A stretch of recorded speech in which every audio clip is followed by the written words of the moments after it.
My name is Desita Turner, current president for the Bluefields Bay Fishermen's Wellness Society. Also, I'm the supervisor for the Bluefields Bay Special Fishery Conservation Area. We currently have a 24-hour patrolling program, as we know that enforcement is critical to the management of the protected area. We have 6 wardens that we rotate, and so each shift runs for 12 hours, so 7 a.m. to 7 p.m. We really want to say that the staff is committed, because since 2011 we have been doing the 24-hour patrolling program, and the staff members are only paid for 8 hours.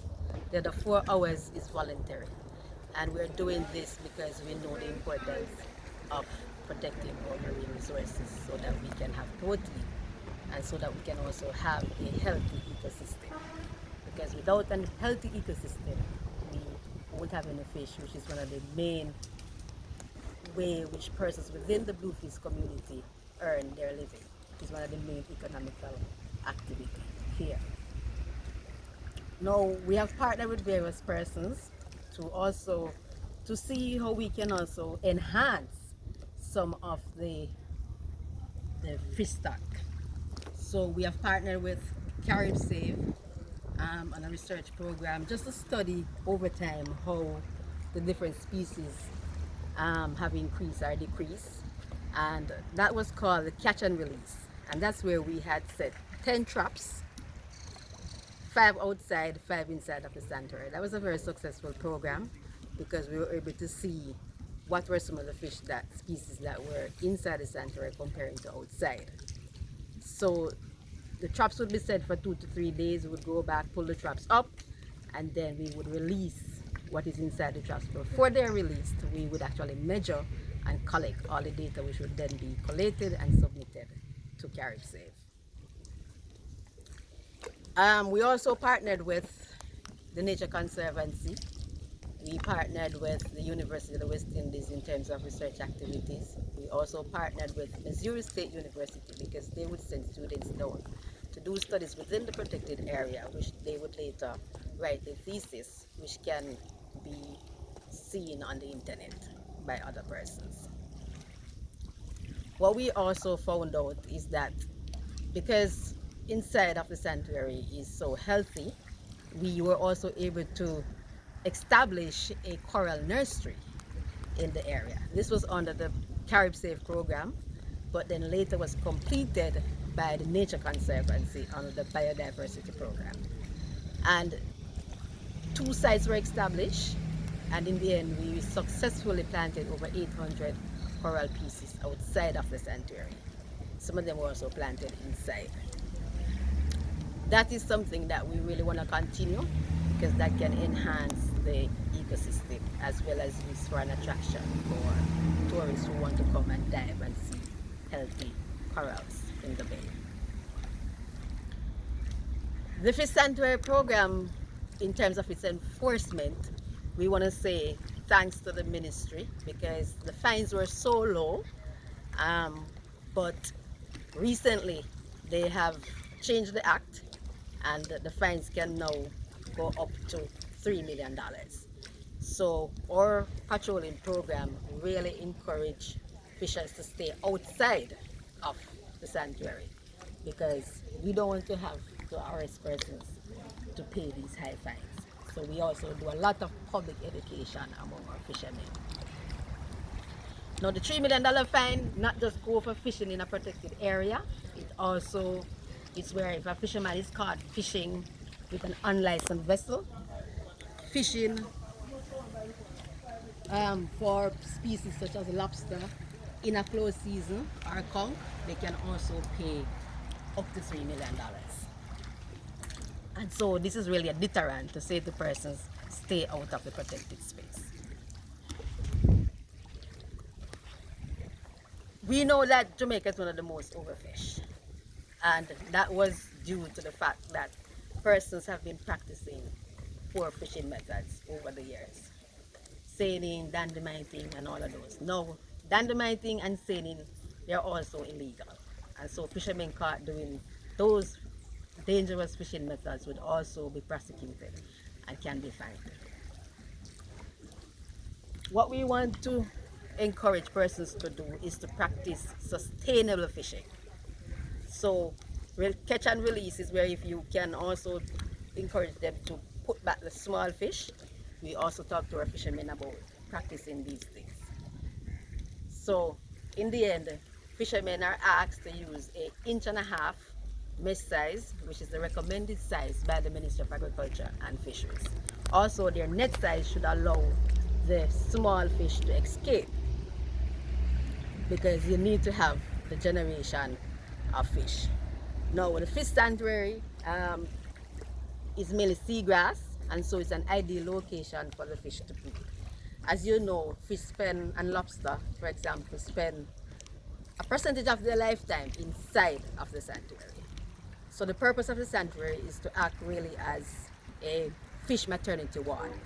After they become adult, then they will swim to the deeper side where they can be caught by fishermen. And so that is how the fishermen will truly benefit from the protected space. It's really from the spillover effect. And so today, we can proudly say many of our fishers are testing to reaping some of these benefits. They're saying that the fish that they're seeing is much bigger, and also sometimes when persons want to really go and fish or hide and fish, so to speak, they will tell you, I fish in the sanctuary because that's where the fish is at and I'm taking a risk. But we can tell them that we are very passionate about this, and if they're caught, they're definitely going to be taken down to the courts. Now, some of the true benefits of a fish sanctuary, because you may ask, why a fish sanctuary? We see it as a hope for our marine resources, and we will do everything to protect that. Now, it will provide us with protein. It also has other economical benefits, because tourists come to Jamaica and many would want to go snorkeling. They spend thousands of US dollars just to go on a diving trip. When they go there, they do not want to see a dead sea bottom, for example. They want to see live corals, they want to see fish moving about. They want to see a healthy ecosystem.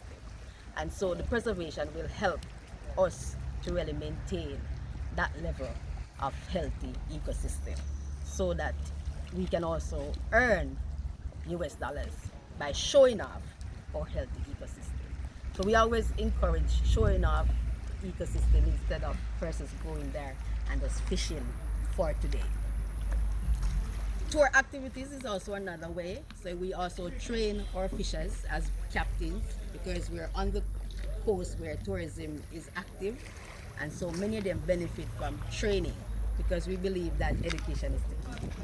So many of our fishermen are now trained captains, trained tour guides, and so they would rather right now, some of them, to earn their livelihood from taking out some visitors to show off the fish, instead of going out there and catching the fish. Because many a days they will go spend their money to purchase gas and other equipments for fishing, but was not really successful because of the high level of overfishing in the bay. So we are looking at sustainability. We also see the sanctuaries where we can do the tours to also generate income for the organization, so that we can make the program more successful and be able to also push on ourselves when we fall on hard times. Because currently it's just the Ministry of Agriculture and Fisheries that is giving us subvention, which is not sufficient to cover the budget. So our aim is to truly educate and work with the persons within the community. We are committed to ensure that we have a healthy marine ecosystem in Bluefields.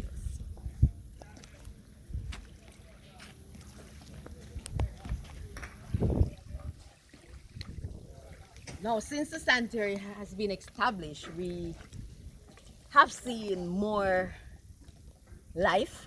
We're seeing dolphins. If you come here early in the mornings, there's a family of dolphin that lives in the bay. They come at 7 most mornings, and you'll see them fishing around. I have seen also more stingray in the bay. I've seen the pelicans gathering and they're fishing the smaller fish. And I always say that they're the only ones who can fish within the protected space without being locked up. That's a good sign that the bay is healthy because they're actually finding food. We also have a high population of lobster within the Bluefields Bay. The Fisheries Division has also come down and put in lobster condos, and those worked very well. They also had put in some artificial reef that worked. And so right now, if we're not careful, persons would want to come in and fish for lobsters on the grass here as close as to the mangrove. So we have to be very alert at times because persons know that these lobsters are there. Our intention is to protect that with all our energy so that we can continue to have lobster and we can continue to have a healthy ecosystem here. So, in terms of where do you want to take this? Where do I want to take this? I want to see this program continues and get stronger and be one of the best in Jamaica and the wider Caribbean. So we can be really a force to be reckoned with. It's our intention to improve on the staff because really you should have 3 persons on staff to patrol to make it efficient. Currently we only have 2 people per team. We also want to ensure that their equipment is in good standard. We need a better vessel with a bigger engine. So in case we see someone down there, we can go after the person much faster. Currently we just have a small boat with a 40 horsepower engine on it. In order for that to happen, we have to generate a type of income to be able to purchase and to maintain those type of vessels. We also want to build on our income generation, both at the Fishing Society and to also offer the tours in the bay. And so we had a patrol boat which currently needs repairing, and it's our intention to have that repaired so that we can use it for research activities, because that's the vessel that when the students from the university would come down, that they would use. Currently it's down. So if that is up, we can have it licensed to offer tours in the sanctuary as well as to do research activities. And do you have any business plans to bring in income? At the Fishing Society, yes, we do. We have a pavilion that we're currently renovating, and our intention with that is to set it up as a food cooperative because we always believe in feeding ourselves, and that would generate income also for the society. So we would produce, buy from the farmers and dispose that to the local people in Bluefields at an affordable rate. Good. So now, can people afford fish or seafood presently? Currently, the prices for seafood is very, very high. I mean, a pound of what we consider clean fish here in Bluefields, or decent table fish, is running at $800 and $850 per pound. Lobster, you're talking about $750. Now, the ordinary Jamaican sometimes cannot afford those prices. And so that's also one of the things that we have to monitor very carefully, because we find that the fishers will bring in smaller fish because sometimes that is cheaper and persons can afford. So they will purchase those smaller ones. But we try to encourage them to use the methods that will keep the smaller ones at sea. In terms of fish traps and the fishing method, are you seeing improvement in the traps and the methods being used? Yes, we have. I have not hear any sound of dynamiting in recent times. The fish traps that most of the fishers are using is 1.5 inches. You do have some persons who will try to hide and use a smaller mesh wire. Most time when they're doing that, they do not come to the fishing beach with them.